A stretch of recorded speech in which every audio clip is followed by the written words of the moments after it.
আজকের ভিডিওতে আপনাদেরকে আবারও স্বাগতম। আজকের ভিডিওটিতে আমরা ফুটবল বিশ্বের সবচেয়ে অনুপ্রাণিত গল্প নিয়ে এসেছি। আশা করব সম্পূর্ণ ভিডিওটি দেখবেন স্ক্রিপ্ট না করে। আজকে আমরা বিশ্বের সেরা ফুটবলার অ্যান্থনি গ্রিজম্যান এর অসাধারণ জীবনী আপনাদের মাঝে শেয়ার করব। তো চলুন আর বেশি দেরি না করে আজকের ভিডিওটি শুরু করা যাক। গ্রিজম্যান 21শে মার্চ 1991 সালে ফ্রান্সের ম্যাকনে জন্মগ্রহণ করেন। ছোটবেলা থেকেই সে পেশাদার ফুটবলার হওয়ার স্বপ্ন দেখতে শুরু করে। কঠোর পরিশ্রম আর মনোযোগের ফলে আজকে সে এইখানে পৌঁছেছে। তার ফুটবলের যাত্রা শুরু হয় স্থানীয় ক্লাব থেকে, পরে সে রিয়াল সোসিওতে খেলে এবং 2009 সালে 18 বছর বয়সে তিনি স্প্যানিশ ক্লাব সিনিয়র দলে আত্মপ্রকাশ করেন। আর তার ব্যতিক্রমী প্রতিভা এবং গোল করার দক্ষতা তাকে দ্রুত স্বীকৃতি দিয়েছে এবং আরো বড় সুযোগের জন্য তার দরজা খুলে দিয়েছে। আর নিরলস পরিশ্রম এবং প্রযুক্তি মিলে তাকে গড়ে তোলে মারাত্মক ফরোয়ার্ড। এবং তিনি 2014 সালে ফরাসি দেশের নজর কাড়েন এবং গড়ে ওঠেন ফ্রান্সের এক কুখ্যাত ফরোয়ার্ড। তার জীবনের সবচেয়ে সফল বিশ্বকাপ ছিলেন 2018 সালের ব্রাজিল বিশ্বকাপ, যেখানে আর্জেন্টিনাকে হারিয়ে তারা বিশ্বসেরা ফুটবলার হয়েছিলেন। এবার চলুন দেখে নিই তার লাক্সারিয়াস লাইফস্টাইল। তার অনেকগুলো লাক্সারিয়াস বাড়ি রয়েছে। স্পেনের মাদ্রিদ শহরেও একটি বাড়ি রয়েছে তার। সেই বাড়িটির দাম প্রায় $6 মিলিয়ন।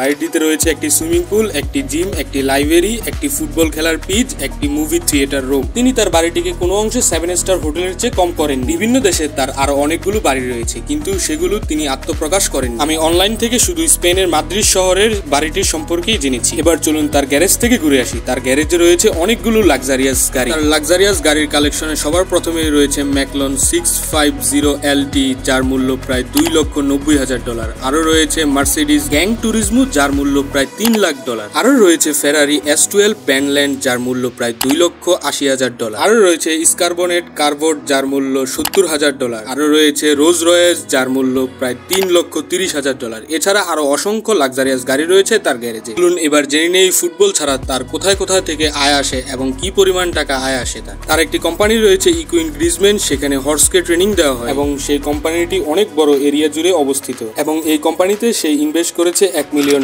কিছুদিন আগেই তিনি $1.7 মিলিয়ন এই কোম্পানি থেকে লাভ করে নিয়েছেন। এছাড়াও তিনি বড় বড় ব্র্যান্ডের অ্যাড করে থাকেন এবং শেয়ার বাজারের বিভিন্ন খাতে তিনি ইনভেস্ট করে রেখেছেন। সব মিলিয়ে প্রতি বছর প্রায় সে $5 মিলিয়ন ফুটবল ছাড়াই ইনকাম করে থাকেন। এই ছিল ছোট্ট একটি গল্প, যেখানে আমরা বিশ্বসেরা ফুটবলার গ্রিজম্যানের ছোট্ট একটি জীবন কাহিনী আপনাদের সামনে তুলে ধরেছি। আশা করব আমার ভিডিওটি আপনাদের ভালো লেগেছে। ভিডিওটি ভালো লেগে থাকলে ভিডিওটিতে একটি লাইক করবেন এবং এমন ইন্টারেস্টিং ভিডিও পেতে আমাদের চ্যানেলটিকে সাবস্ক্রাইব করবেন। ধন্যবাদ আপনাদেরকে আপনাদের এত মূল্যবান সময় আমাদের এই ভিডিওটিতে ইনভেস্ট করার জন্য। Thank you for watching the video. I will catch you in next video. ততক্ষণ আপনারা ভালো থাকবেন, সুস্থ থাকবেন।